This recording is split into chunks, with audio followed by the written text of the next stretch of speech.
Hello everyone!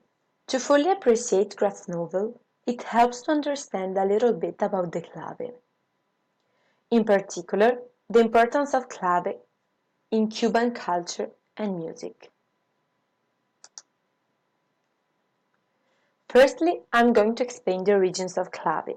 Secondly, its importance in history. And finally, its importance today. The clave is both an instrument and a rhythmic pattern. The term clave is very old and comes from the Spanish key. Scholars have compared it to the keystone of an arch, holding the rest of the music together. It has been brought to America by transatlantic slave trade.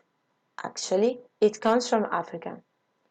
We can hear clave in jazz, rock, and most commonly in Latin American music like rumba or salsa.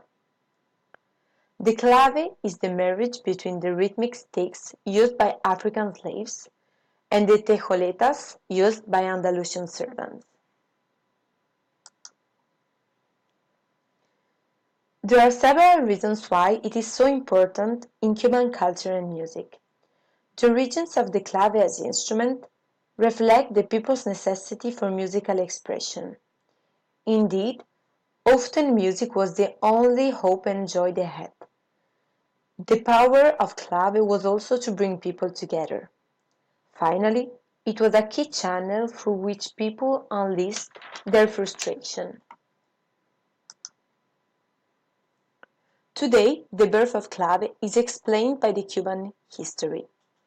People needed something to get out of their miserable lives. Besides, it shows the different stages of evolution that Cuban society has undergone. Above all, today, clave is the key to understand how Cuban music is constructed. Most of all, from clave we can understand the importance of music in general in Cuba. It is an expression of joy and freedom. Music offers locals a release from the daily grind. It makes people think about the horrors they have lived, so that they won't accept them another time. This is the reason why, for Isabel, it's so important to hear the heartbeat of Cuba.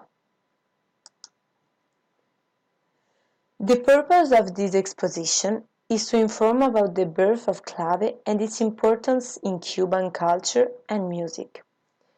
This information will help the reader to better understand the context of the book Refugee, in particular, Isabel's story.